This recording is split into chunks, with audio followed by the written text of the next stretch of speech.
Garden rich কাণ্ডে আগেই গ্রেফতার করা হয়েছিল অভিযুক্ত প্রমোটারকে, আর গতকাল গ্রেফতার করা হয় জমির মালিক মোহাম্মদ সরফরাজ ওরফে পাপ্পুকে এবং আজকে আদালতে পেশ করা হলো তাকে। গার্ডেন রিচে নিম্নমানের সামগ্রী দিয়ে বহুতল তৈরি হয়েছে, কি মর্মে এই ডিল হয়েছিল আমরা জানতে চাই। বহুতল নির্মাণে প্রমোটারের সঙ্গে জমির মালিকের সমঝোতা হয়েছে কিনা জানা দরকার। আদালতে আজকে এভাবেই সওয়াল করেছেন সরকারি আইনজীবী। গার্ডেন রিচ বিপর্যয় ধৃত জমির মালিক পাপ্পুকে আজকে আদালতে পেশ করা হয়।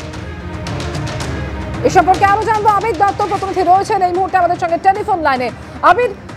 অভিযুক্ত প্রমোটার তার সঙ্গে এই জমির মালিক পাপ্পু, তার কি ধরনের ডিল হয়েছিল, আদৌ হয়েছিল কিনা এই বিষয়টি জানা দরকার বলে আজকে আদালতে সওয়াল করেছেন সরকারি আইনজীবী। আর ঠিক কি হলো আজকে সওয়াল জবাবে?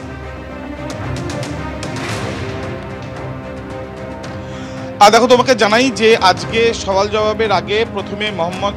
সরফরাজ ওরফে পাপ্পু তাকে আলিপুর আদালতের যে লকআপ রয়েছে সেই পুলিশ লকআপে নিয়ে আসা হয় এবং তারপরে সওয়াল জবাব শুরু হওয়ার সময় শুরুতেই সরকারি আইনজীবী তিনি আদালত কক্ষে তিনি তার সওয়াল তিনি রাখেন এবং তিনি যেটা জানান যে নিম্নমানের নির্মাণ সামগ্রী ব্যবহার করা হয়েছে এবং তারা জানতে চান যে এত বড় ঘটনা যেখানে 10 জনের মৃত্যু হয়েছে ইতিমধ্যে, তাদের সেই ক্ষেত্রে এই বিল্ডিং বানানোর ক্ষেত্রে যে মেটেরিয়ালসগুলো ব্যবহার করা হয়েছে সেই মেটেরিয়ালস ব্যবহার করা নিম্নমানের ব্যবহার করা হলো কেন, সেই ক্ষেত্রে ল্যান্ডলর্ড অর্থাৎ এই সরফরাজ এবং প্রমোটার মোহাম্মদ ওয়াসিম তাদের মধ্যে কি কোনো কম্প্রোমাইজ হয়েছিল ডিলের ক্ষেত্রে, এই বিষয়টা তারা জানতে চান। তারা এটাও কিন্তু আদালত কক্ষে তিনি সরকারি আইনজীবীর তরফ থেকে এটাও বলা হয়েছে যে এই ঘটনায় আরও কেউ জড়িত থাকতে পারে, তারা তদন্ত এগিয়ে নিয়ে যাওয়ার জন্য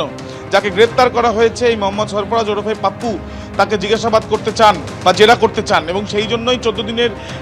পুলিশ হেফাজতের আবেদন তাদের তরফ থেকে করা হয় এবং তার সঙ্গে সঙ্গে অভিযুক্তের তরফের আইনজীবী তিনি সওয়াল করেন যে তিনি জামিনের আবেদন করছেন এবং তার প্রশ্ন আদালতের কাছে যে বিল্ডিং ভেঙে পড়েছে তাতে ল্যান্ডলর্ডের কী ভূমিকা থাকতে পারে,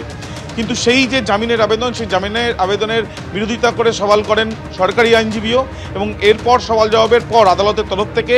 1 এপ্রিল পর্যন্ত পুলিশ হেফাজতের নির্দেশ দেওয়া হয়েছে মোহাম্মদ সরফরাজ ওরফে পাপ্পুকে এবং তোমাকে জানাই যে সরকারি আইনজীবীর তরফ থেকে নির্দিষ্ট করে বলে দেওয়া হয়েছে যে এফএসএল এর তরফ থেকে ডেব্রিস অর্থাৎ যে মেটেরিয়ালস ভেঙে গিয়েছে এই বিল্ডিং ভেঙে পড়ার পর থেকে নমুনা সংগ্রহের প্রক্রিয়া সেখান থেকে করা হয়েছে, যে সেই জায়গাগুলো ভেঙেছে সেই জায়গাগুলোকে আইডেন্টিফাই করার চেষ্টা চালানো হচ্ছে এবং এই যে নমুনা সংগ্রহ হয়েছে পরবর্তীকালে তার ফরেন্সিক রিপোর্টও জমা দেওয়া হবে আদালতে এবং তার থেকে আরও বেশি তারা নিশ্চিত হতে পারবেন যে কী নিম্নমানের ব্যবহার করা হয়েছে সেই বিষয়গুলো তারা নিশ্চিত হওয়ার জন্য ফরেন্সিক পরীক্ষার দিকে তারা তাকিয়ে রয়েছেন এবং এই যে নিম্নমানের সামগ্রী ব্যবহার করা হয়েছে সেটাও কিন্তু আদালতে পুলিশের তরফ থেকে সরকারি আইনজীবী জানিয়েছেন। একেবারে অর্থাৎ আদালতে যে সওয়াল জবাব চলেছে আজকে গার্ডেন রিচে জমির মালিক মোহাম্মদ সরফরাজ ওরফে পাপ্পুকে আদালতে পেশ করার পর সেই সওয়াল জবাবের পর আজকে আদালত 1 এপ্রিল পর্যন্ত তার পুলিশ হেফাজতের নির্দেশ দিয়েছেন। জমির মালিক মোহাম্মদ সরফরাজ ওরফে পাপ্পুর তার 1 এপ্রিল পর্যন্ত পুলিশ হেফাজতের নির্দেশ দিয়েছে আদালত।